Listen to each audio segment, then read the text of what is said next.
नमस्कार दोस्तों, प्यार इन कैपिटल में आपका स्वागत है। आज मैं आपको बताने वाला हूँ कि कैसे आप पेंशन प्लान कर सकते हैं या फिर कैसे आप वेल्थ जनरेट कर सकते हैं लॉन्ग टाइम पे। और इस वीडियो में आपको मैं कंपैरिजन करके बताऊँगा कि कैसे अमीर अमीर होते जा रहे हैं और गरीब गरीब होते जा रहे हैं। जैसा कि आप जानते हैं, पुरानी पेंशन योजना का लाभ ऐसे कर्मचारियों को नहीं मिलेगा जिनकी नियुक्ति दिसंबर 2003 के बाद हुई है। ये घोषणा सेंट्रल एडमिनिस्ट्रेटिव ट्रिब्यूनल द्वारा किया गया है। तो ऐसी स्थिति में आप क्या कर सकते हैं? तो चलिए दोस्तों, बात करते हैं कि गरीब गरीब क्यों हैं और अमीर अमीर क्यों होते जा रहे हैं। तो इसको मैं उदाहरण के तौर पे बताना चाहूँगा। जो गरीब हैं वो अपने माइंड सेट की वजह से गरीब हैं, जो अमीर हैं वो अपने माइंड सेट की वजह से ही अमीर होते जा रहे हैं। मैं बताना चाहूँगा कि अगर कोई गरीब आदमी है, अगर उनका तनख्वाह है, उनका पेमेंट है 25,000 रुपये पर मंथ, तो उनका सोच रहता है कि वो हार्ड वर्क करें और अपना जो तनख्वाह है 25,000 जो पेमेंट है पर मंथ का, उसको बढ़ा के 50,000 तक ले जाएं या फिर 1 लाख तक ले जाएं।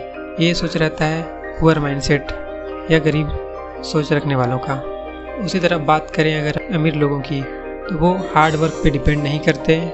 उनका सोच रहता है कि जितना पेमेंट है, जितना आय का साधन है, उस आय को कैसे उनको इंक्रीज़ करना है, कैसे उसको इन्वेस्ट करना है। बात करते हैं गरीब लोगों की, तो इनकी आय अगर इंक्रीज़ हो जाती है 25,000 से 50,000 या फिर 1 लाख, तो इनकी लायबिलिटीज़ या फिर इनकी जो खर्चे हैं वो बढ़ जाती हैं। उदाहरण के तौर पे देखें तो इन लोग एसी खरीद लेंगे, फ्रिज खरीद लेंगे, कार खरीद लेंगे और भी बहुत कुछ जो इनकी आय को बढ़ाता नहीं है बल्कि घटाता है। वहीं बात करें अमीरी लोग की, तो अमीर लोग जितना पेमेंट बढ़ता है या जितना आय उन लोग का बढ़ता है, उतना पैसा उन लोग कहीं ना कहीं इन्वेस्ट कर देते हैं ताकि वो पैसा कुछ बढ़े, कुछ ग्रोथ हो। एग्जाम्पल के तौर पे देखते हैं, मान के चलते हैं एक आदमी है राम और उसका तनख्वाह है 25,000, जिसमें से वो 5,000 बचाता है हर महीने। तो अगर वो 5,000 को अपने पास रखता है तो 1 साल में होते हैं उसके पास 60,000 रुपया। 60,000 30 साल के बाद बनता है 18 लाख रुपया। उसी तरह बात करें अमीर लोग की, तो 5,000 बचा के वो 5,000 को इन्वेस्ट कर देंगे, उसके बाद उससे उसको रिटर्न मिलते रहेगा हर मंथ। ये होता है अमीर लोग की सोच पे।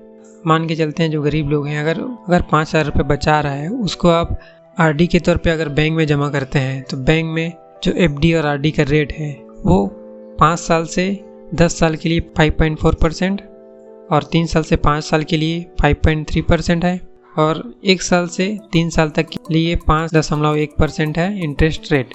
और बात करें पीपीएफ फंड की, तो पीपीएफ फंड में 7.1% है इंटरेस्ट रेट और उसको आपको 15 साल तक के लिए इन्वेस्ट करना ही पड़ेगा। कंपाउंडिंग फीचर 15 साल के बाद हो सकता है, अगर 15 साल से आप उसको बढ़ाते हैं 5 साल के स्लॉट में। तो वहीं अमीर लोग की बात करें तो जो 5,000 रुपये पर महीना बचता है उसको इन्वेस्ट करते हैं। इन्वेस्ट करने के बहुत सारे तरीके हैं।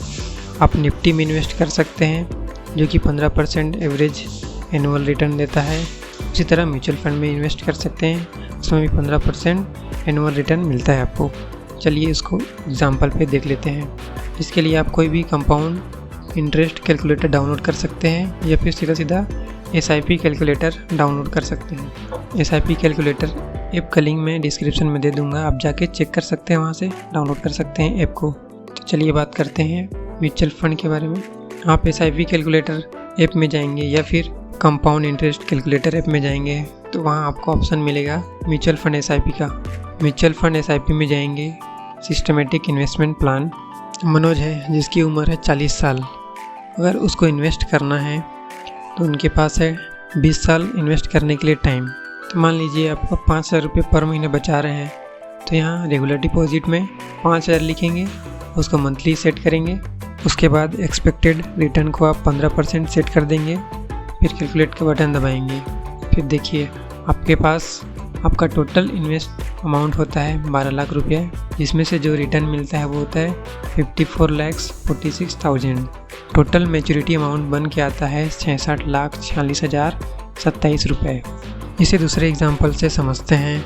मान लीजिए रोहन नाम का लड़का है, उसकी आयु 30 साल है और अगर वो 5,000 रुपये पर महीने पैसा बचा लेता है उस पैसा को म्यूचुअल फंड में इन्वेस्ट करने से कितना पैसा बनता है।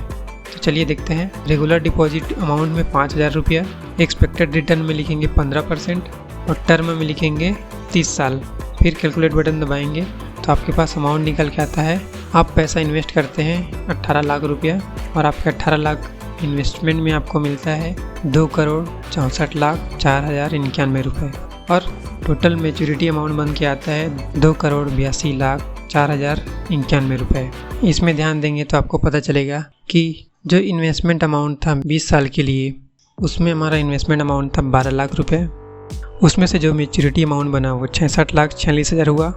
उसी तरह से दूसरा हमने एग्जांपल लिया, उसमें था 30 साल का टर्म, उसमें हमने डिपॉजिट किया 18 लाख रुपया। उस 18 लाख डिपॉजिट में टोटल मैच्योरिटी अमाउंट बना 2,82,00,000।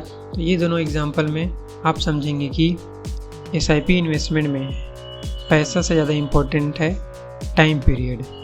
जितना लंबा समय के लिए आप इन्वेस्ट करेंगे पैसा, उतना ज़्यादा रिटर्न आपको मिलेगा, उतना ज़्यादा वेल्थ आपको जनरेट होगा। इसको तीसरा एग्जांपल से समझते हैं। मान के चलिए प्रकाश नाम का लड़का है जिसकी उम्र अभी 20 साल है। तो रिटायरमेंट के बारे में सोचेंगे तो 60 साल रिटायरमेंट होता है, तो उसके पास 40 साल टर्म बचा हुआ है।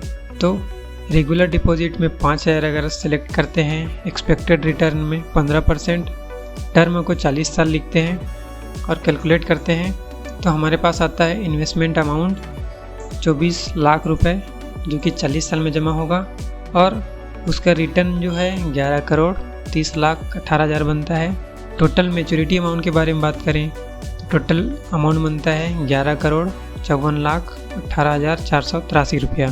तो दोस्तों तीनों एग्जांपल से साफ पता चलता है कि जो टाइम पीरियड है वो सबसे ज़्यादा इम्पोर्टेंट है। आप जितना जल्दी इन्वेस्टमेंट स्टार्ट कर देंगे उतना ज़्यादा वेल्थ आपका जनरेट होगा, उतना ज़्यादा आपका रिटर्न बनेगा पैसा का। अगर आप म्यूचुअल फंड में इन्वेस्टमेंट करना चाहते हैं तो मैंने एक वीडियो पहले बनाया हुआ है, आप उस वीडियो को जाके चेकआउट कर सकते हैं। ये वीडियो आपको आई बटन में मिल जाएगा या फिर डिस्क्रिप्शन में मिल जाएगा। अगर आप म्यूचुअल फंड में लॉन्ग टर्म तक के लिए निवेश करना चाहते हैं तो आप लार्ज कैप फंड को सिलेक्ट कर सकते हैं। आप अगर चाहें तो 50% लार्ज कैप में लगा सकते हैं और 50% को मिड कैप में या मल्टी कैप में लगा सकते हैं। ये आपके लिए बहुत बढ़िया ऑप्शन रहेगा। उसी तरह बात करें, अगर आप थोड़ा रिस्क के साथ लेना चाहते हैं म्यूचुअल फंड को तो 50% लार्ज कैप में लगा सकते हैं, 30% मिड कैप पे और 20% को टैक्स सेवर फंड में लगा सकते हैं। तो दोस्तों वीडियो को आखिरी तक देखने के लिए आपका बहुत बहुत धन्यवाद। आपको ये वीडियो कैसा लगा हमें कमेंट में ज़रूर बताएं। ये वीडियो को अपने दोस्तों के साथ शेयर करें और आप अगर हमारे चैनल में पहली बार आए हैं तो चैनल को सब्सक्राइब करें ताकि आपको फाइनेंस से रिलेटेड इम्पोर्टेंट वीडियो मिलती रहे। मैं मिलता हूँ आपको अगले वीडियो में, तब तक के लिए जय हिंद, वंदे मातरम।